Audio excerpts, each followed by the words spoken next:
This is the true Game Boy Advance. Basically what the Analog Pocket is a device that allows you to play actual Game Boy games as if you're using real hardware, using a technique called FPGA. The FPGA essentially is an emulation on the device, on the chip, that emulates the system that it's trying to emulate. Exactly. The transistors, the processor, everything is emulated as if you're playing on real hardware. So unlike the cheap Chinese emulators that you can buy on Amazon or Alibaba, which are essentially Android phones running emulation of the games, this is kind of the other way around. This is emulating the system and allowing you to play actual cartridges, and the cartridges themselves have no idea that they're being played on a modern device with a modern screen. So not only can the Analog Pocket play official Game Boy Color games, they can also play classic Game Boy games, but it can also play Game Boy Advance games as well. So check this out.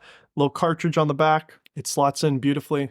And here I am playing a Game Boy Advance game as if it were being played on a real Game Boy with a modern screen, loudspeakers, and all the luxuries of modern day equipment. This is actually the first time I've ever played Advanced Tetris on here. Yeah, I'll just keep playing this for days. This could be, I think, one of the greatest games of all time. I could not agree more. I got the red transparent. It was only because the purple sold out. I really wanted the purple transparent. And basically Analog does these kind of limited drops now, it seems, even though they have a black and a white one that are supposed to be kind of in stock, that are just kind of in production, but they always are sold out and are being sold on eBay for like $350 right now, which is a massive markup compared to what it should be at retail. But I've never used one of these. And the context for me is that I paid the retail price, which is $250.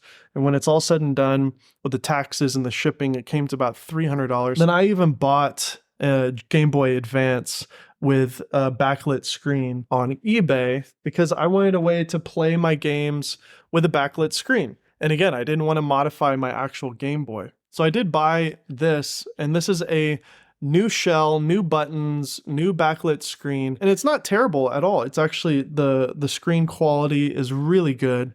It's nice and bright, but I just found that the buttons felt super cheap, way worse than the OEM buttons. And the reason I got the Game Boy Advance instead of a modified Game Boy Color is because I did think that this would maybe feel better in the hand as an adult. I felt so cramped on the Game Boy Color that I thought, well, this is kind of like wider, you know, a wider handhold here. But no, it still feels just as crampy because there's no place for my you know, ring finger and pinky finger to be. And the way that the buttons are laid out are designed, you know, rightfully so for children. And I do feel that way with the Switch as well, honestly. So I was a little bummed with this and found myself using the Game Boy Color more because even though that one you would think would be more cramped, it's not. It actually fits in the hand a little bit better, but still, I'm just, my hands are just kind of balled up like this. And I even thought about getting an original Game Boy because those are much chunkier. But I must say, as I'm using this, you know, yes, you still kind of have to cramp your hands together a little bit, but it is designed for adults, obviously. The buttons feel good. It's very tactile, and the screen is fantastic. It's extremely bright, and the most amazing thing to me about the screen is that it's exactly 10x of what an initial Game Boy would be. And the pixels are just perfectly sharp. And one of my favorite things about the Analog is the fact that it has these different filters. This is the standard, just nice and sharp, black and white, because this is a original Game Boy game. But I can filter through here, and as you can see, this is that classic pea green Game Boy. And it actually emulates kind of like what the LCD looked like. It has like a grid pattern there that just looks so authentic. I love this one. I never owned an original Game Boy, but that's what that looked like. And then this is what the Game Boy Light looked like, which was, I believe, the first and only backlit Game Boy. I don't know why they didn't bring that onto the Game Boy Color, but it is what it is. And I just love the attention to detail for the authenticity here. The fact that I can play the game, and when I play it, there's no lag. There's no delay. There's no hiccups with it. It is as if I'm playing on the device it was made for. It's just fantastic. It just feels right. The buttons are professional. They're bigger. They feel better in the hand for an adult. The D-pad feels great. And the fact that I can play all of the Game Boy Advance and Color and Game Boy games just natively without doing anything straight off is fantastic. Now, when it comes to emulation, this is capable of doing emulated games. Right off of a micro SD card, you wouldn't need a cartridge anymore. This potentially makes the Analogue Pocket my favorite emulator for 2D retro games. So I'm going to show you what that would look like if you were to do that.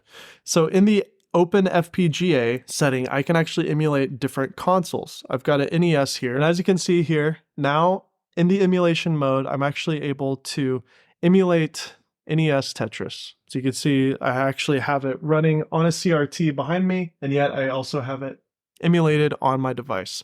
And again, because the Analogue Pocket is so good at understanding resolutions and understanding aspect ratios, everything is pixel perfect in terms of the formatting and the screen size of it. And because this is an FPGA console that is being emulated on here, I'm basically taking the ROM of that NES game, and the Analogue Pocket is completely emulating that system, which actually Nintendo can't legally do anything about. When you emulate the system, that is actually legal.